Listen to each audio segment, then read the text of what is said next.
Bismillahirrahmanirrahim. Assalamualaikum warahmatullahi wabarakatuh. Salam sehat. Alhamdulillah kita bisa berjumpa kembali secara online dalam kegiatan kewirausahaan KWU. Nah, pada kesempatan kali ini materi yang akan Bu Istis sampaikan adalah mengenai leadership. Kepemimpinan adalah proses mengarahkan orang dan mempengaruhi aktivitas-aktivitas yang berhubungan dengan tugas dari anggota-anggota kelompok. Jadi pada dasarnya dalam kuliah karir dan kewirausahaan ini, satu hal yang sangat penting dan perlu ditekankan di sini adalah para pelaku kewirausahaan dan karir itu harus memiliki leadership, sifat leadership. Jadi memimpin orang atau mengarahkan orang, mengatur orang adalah suatu hal yang gampang-gampang susah.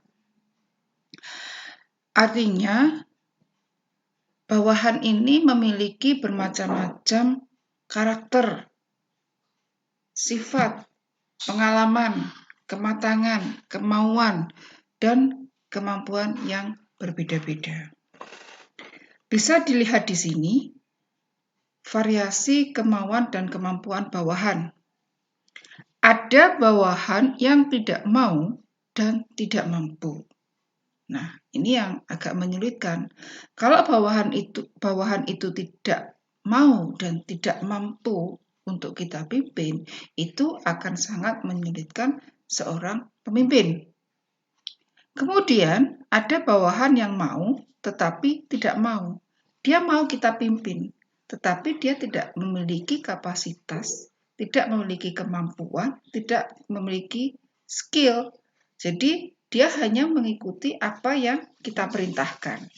Dia sulit untuk melakukan improvisasi dalam pekerjaannya. Yang berikutnya adalah ada bawahan yang tidak mau tetapi mampu. Dia sebenarnya memiliki kemampuan, tapi dia tidak mau kita menjadi pemimpinnya. Nah, dia tidak mau menjadi bawahan kita. Biasanya tipe bawahan yang seperti ini, dia akan lebih senang untuk melakukan aktivitas yang tidak di bawah kepemimpinan orang lain. Artinya dia kepingin mandiri, tidak diatur oleh orang lain, dan dia maunya dia berdikari sendiri. Kemudian ada bawahan yang mau dan mampu.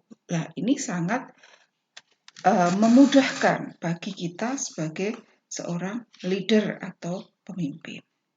Harapannya memang kita ketika kita menjadi seorang pemimpin, kita memiliki bawahan yang mau dan mampu. Berikutnya adalah beberapa pemahaman lain tentang kepemimpinan. Efektivitas kepemimpinan itu dipengaruhi oleh kemampuan pemimpin untuk memanfaatkan motivator psikologi. Artinya, pemimpin ini harus bisa menunjukkan skill leadership-nya dengan memotivasi bawahannya. Dia harus memiliki suatu kemampuan di mana kemampuan itu bisa mengarahkan bawahannya untuk mencapai tujuan dan keberhasilan dalam proses kerjanya. Kualitas hubungan pemimpin dengan pengikutnya secara individual mempengaruhi efektivitas kepemimpinannya.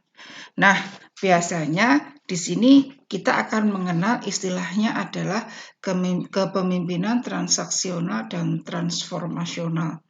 Nah, kalau kepemimpinan transaksional itu artinya adalah hubungannya ini kaku antara pemimpin dan bawahannya. Namanya transaksional.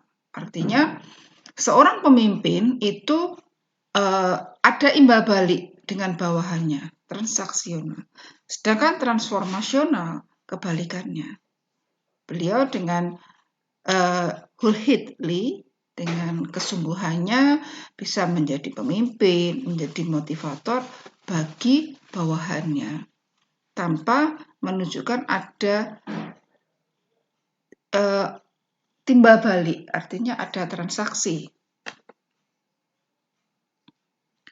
Yang berikutnya, peran pemimpin sebagai penyelia atau supervisor. Jadi topik pembahasan pada waktu orang melihat kepemimpinan bukan sekedar sebagai fenomena hubungan insani, tetapi dikaitkan dengan tugas-tugas di tempat kerja. Individu juga akan mempelajari bahwa situasi tertentu dalam kondisi darurat itu akan memunculkan seorang pemimpin. Sebenarnya ini sudah, kalau kita melihat jauh ke belakang, proses seperti ini itu karena ini momennya adalah 17 Agustus, jadi kita mengingat beberapa perjuangan para pahlawan kita dalam kondisi darurat, maka muncullah mereka-mereka yang mempunyai kemampuan untuk memimpin, memiliki skill leadership yang bagus. Dengan serta-merta, secara otomatis dia menghimpun kekuatan memimpin orang-orang yang berada di bawahnya untuk memiliki satu tujuan yang kuat agar kita bisa merebut kembali kekuasaan negara Indonesia. Contohnya Soekarno, Hatta, Jenderal Sudirman. Orang-orang ini sebenarnya muncul ketika dalam kondisi darurat.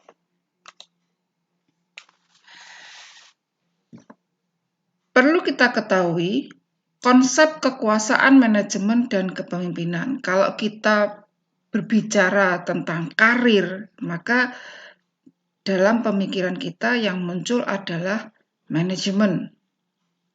Tapi konsep tersebut berbeda antara kekuasaan, manajemen, dan kepemimpinan. Jadi manajemen, kekuasaan manajemen itu memiliki makna yang berbeda dengan kepemimpinan. Manajemen, kekuasaan manajemen terutama bersumber dari kedudukan dan kepemilikan, di mana manajer itu memiliki kekuasaan untuk manajemen, dia yang memiliki perusahaan, sedangkan kepemimpinan, kekuasaan pemimpin diperoleh dari para pengikutnya yang memberikan kekuasaan itu secara sukarela. Berikutnya adalah efektivitas manajemen, itu dibangun di atas kontrak legal atau persetujuan formal dari pihak yang dikelola. Nah, kalau manajemen sudah jelas, Anda memanage firm, perusahaan ini, mulai dari tanggal sekian sampai sekian dengan disaksikan oleh beberapa saksi bahwa Anda akan menjadi manajemen dari perusahaan ini, melakukan manajemen pada perusahaan ini. Tetapi kalau kepemimpinan, efektivitas kepemimpinan dibangun di atas suatu kontrak sosial dan bertumpu pada kesepakatan pengikut untuk mengakui pengaruhnya. Biasanya kepemimpinan ini berlaku secara otomatis, jadi tidak legal.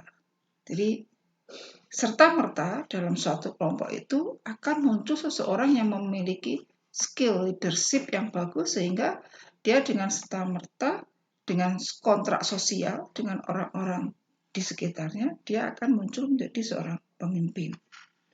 Berikutnya adalah kekuasaan manajemen berakar dalam peraturan dan ketepatan. Karena ini manajemen, kemudian legal, jadi patokannya adalah peraturan dan ketepatan. Sedangkan kepemimpinan, kekuasaan pemimpin tumbuh dari komitmen bersama, konsensus, dan ekspektasi. Berikutnya, manajemen mewujudkan perubahan aturan dan prosedur, tetapi pada kepemimpinan mewujudkan perubahan melalui perubahan. Manajemen membentuk pola kerja administratif dan operasional. Sedangkan kepemimpinan membangun budaya dan iklim kerja. Manajemen dijalankan dengan cara operasionalisasi sistem dan prosedur melalui mekanisme perintah dan kontrol. Sedangkan kepemimpinan dijalankan dengan cara operasionalisasi jejaring sosial melalui komunikasi dialog dan olah intelektual. Itulah perbedaan antara manajemen dengan kepemimpinan. Berikutnya, efektivitas pemimpin itu ditentukan oleh tingkat kedewasaan pengikut, perilaku kepemimpinan yang efektif di antara pengikut yang muda dapat menjadi kontraproduktif bila dilakukan di antara pengikut yang dewasa. Nah, inilah kesenjangan atau mungkin hal-hal yang akan muncul ketika kita menjadi seorang pemimpin. Jadi efektivitas pemimpin itu ditentukan oleh tingkat kedewasaan pengikutnya. Seorang pemimpin akan mengalami banyak kendala jika yang dipimpin itu belum memiliki tingkat pemahaman terhadap tugas-tugas apa yang akan dilakukan, serta tergantung pada tingkat kedewasaannya. Gaya kepemimpinan yang menunjukkan perlunya tingkat kedewasaan pengikut dicontohkan dengan gaya kepemimpinan versi Ki Hajar Dewantara. Ki Hajar Dewantara mengemukakan mengenai gaya kepemimpinan dengan ing ngarsa sung tulodo, di depan memberi contoh, ing madya mangun karsa, di tengah memberikan motivasi, dan tutwuri handayani, di belakang memberikan dorongan atau support. Nah, di sini jelas menunjukkan bahwa kepemimpinan itu sangat dipengaruhi oleh tingkat kedewasaan. Nah, jika kita menjadi seorang pemimpin, sedangkan para pengikut kita atau bawahan kita itu masih tingkat kedewasaannya itu belum mencapai pada tingkat kedewasaan yang tinggi, maka seorang pemimpin harus bisa memberikan contoh. Kalau bawahan kita sudah memiliki tingkat kedewasaan yang lebih tinggi, maka ketika kita berada di tengah, kita bisa memotivasinya. Artinya, jalan pemikirannya bisa sejalan. Nah, ketika tingkat kedewasaan pengikut kita sangat tinggi, jadi sudah memahami, dewasa, nah kita bisa mensupport mereka istilahnya dengan kita di belakang dan memberi dorongan. Yang menjadi pertanyaan sekarang adalah bagaimana gaya kepemimpinan yang efektif. Pada kenyataannya, tidak ada satu cara yang terbaik untuk mempengaruhi perilaku orang lain. Gaya kepemimpinan yang efektif adalah kepemimpinan yang disesuaikan dengan tingkat kedewasaan atau maturity bawahan. Kedewasaan dari bawahan atau orang yang kita pimpin itu terkait dengan dua hal. Satu, kematangan pekerjaan, dan kematangan psikologis. Kematangan pekerjaan ini berkaitan dengan seberapa banyak pengalaman yang sudah dikenyam oleh bawahannya. Jadi seberapa lama dia sudah menjalani pekerjaan tersebut, seberapa banyak pengalaman yang sudah dilaluinya. itu akan mempengaruhi kematangan pekerjaan. Kalau kematangan psikologis itu biasanya terkait dengan usia dan tingkat kedewasaan. Nah, ada beberapa macam teori tentang kepemimpinan, teori X-McGregor dengan asumsi bahwa orang harus dipaksa, dikendalikan, dan diancam dengan hukuman untuk mau bekerja. Nah, ini tipe kepemimpinan berdasarkan teori X. Sedangkan teori Z dengan asumsi bahwa bekerja pada hakikatnya sama dengan bermain atau beristirahat. Orang-orang akan mengendalikan diri sendiri untuk mencapai tujuan mereka, mempunyai potensi, kepandaian, dan kreativitas. Yang berikutnya, teori Z. Teori X dan teori Z ini memang kebalikannya. Sedangkan teori Z ini merupakan kombinasi dari teori X dan teori Z. Kombinasi dari keduanya berdasarkan situasional dan kontingensi yang disebut dengan teori Z atau Fiedler. Berikut, bagaimana bila ingin menjadi pemimpin? Hal-hal yang harus dilakukan jika Anda ingin menjadi seorang pemimpin itu kenali 6 hal ini. 1. Kenali dirimu sendiri. Anda harus memahami siapa diri Anda. Kelebihan-kelebihan Anda, kekurangan-kekurangan Anda dalam kondisi bagaimana saya bisa membuat suatu keputusan-keputusan yang tepat, bagaimana cara kerja saya, bagaimana irama saya dalam menghadapi hal-hal tertentu. Anda harus memahami kondisi tersebut. Yang berikutnya, kenali situasi yang dihadapi. Ini sangat penting. Seorang pemimpin harus memahami atau mampu memprediksi hal-hal yang akan dihadapi. Yang berikutnya adalah pilih gaya yang cocok dengan situasi tersebut. Nah, hal ini membutuhkan skill atau keterampilan tertentu bagi individu untuk menjadi seorang pemimpin. Yang berikutnya adalah penuhi kebutuhan tugas. Jadi kemampuan untuk menyelesaikan tugas-tugas dengan baik.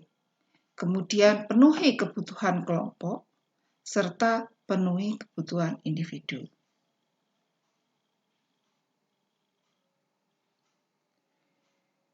Satu contoh menarik, bagaimana kepemimpinan itu bisa muncul. Anda, mahasiswa terutama biasanya yang cowok-cowok, Anda sudah mengenal Puyol yang sudah membantu Spanyol menjuarai Olimpiade pada tahun 2000.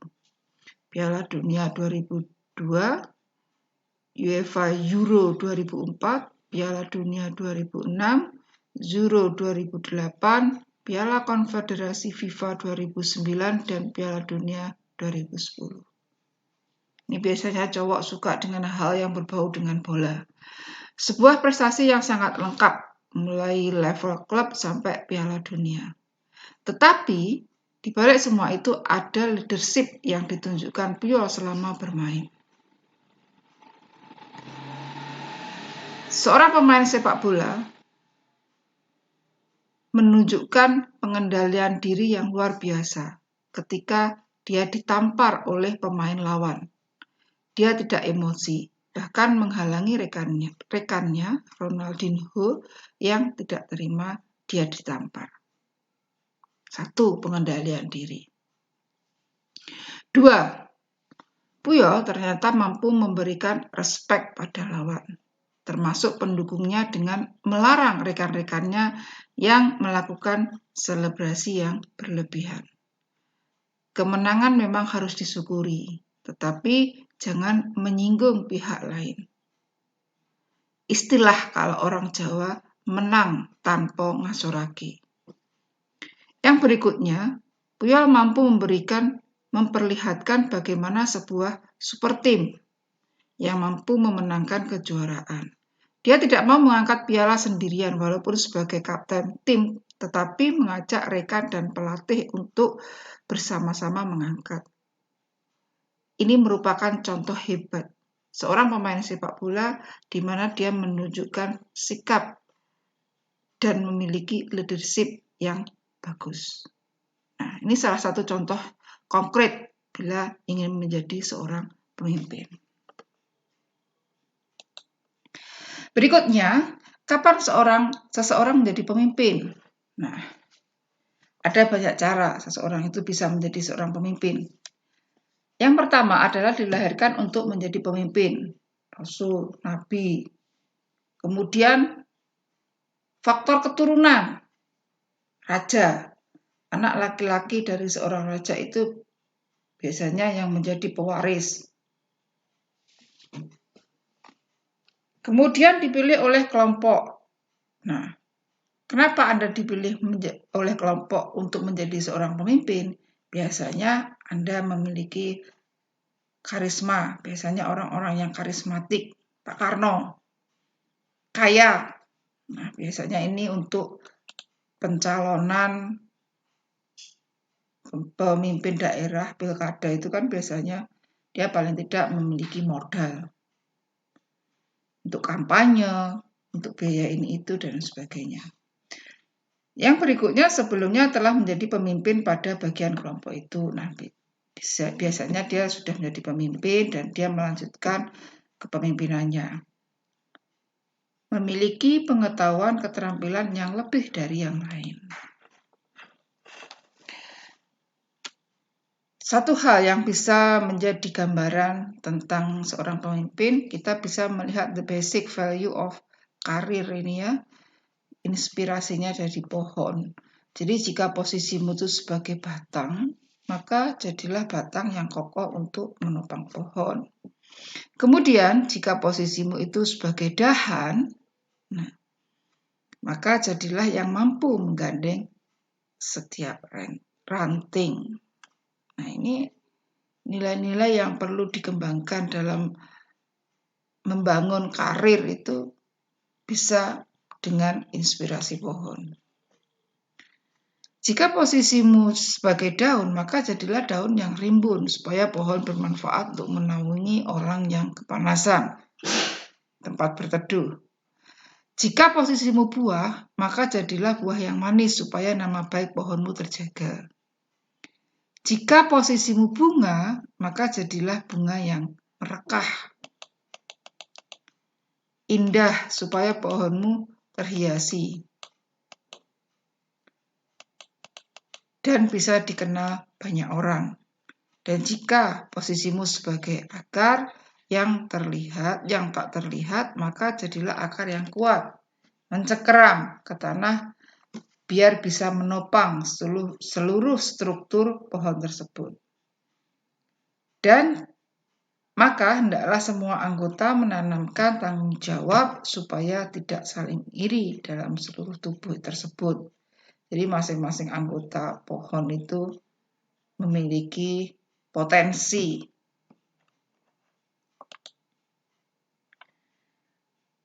Dalam membina karir, dalam memahami tentang leadership, satu hal yang perlu diperhatikan adalah human capital, yaitu seluruh usaha yang dibawa tenaga kerja untuk diinvestasikan dalam pekerjaan mereka, termasuk juga di dalamnya kemampuan, tingkah laku, semangat, dan waktu. Nah, segala sesuatu mengenai tenaga kerja, intelektual, pengetahuan, dan pengalaman. Sedangkan tenaga kerja merupakan usaha fisik atau mental yang dikeluarkan karyawan untuk mengolah produk. Nah, bisa digambarkan di sini human capital pada level individual. Di sini ada working skill bekerja, motivasi, happiness, well-being. Jadi ini sangat penting dalam human capital. Seseorang itu harus memiliki kesejahteraan psikologis, pendidikan, kesehatan mental, human potential growth, dan kesehatan secara fisik. Individu yang memiliki kesehatan fisik maka akan mampu menunjukkan karirnya serta prestasi dalam karirnya dengan baik. Berikutnya adalah Human Capital Management. Sumber daya manusia adalah aset berharga untuk perusahaan. Jadi dalam pengembangan perusahaan itu yang paling penting selain materi adalah sumber daya manusia. Tanpa sumber daya manusia, materi yang ada itu tidak bisa dimanfaatkan dengan baik. Bila dikembangkan dan dimanfaatkan dengan baik, maka akan sangat menguntungkan bagi perusahaan. Perhatian lebih kepada kemampuan sumber daya manusia, skill atau kemampuan akan dikembangkan dengan berbagai cara, bisa menggunakan workshop, training, pendidikan, dan sebagainya. Inilah gambaran dari human capital. People, individunya, role, aturan, dan skill, kemampuan.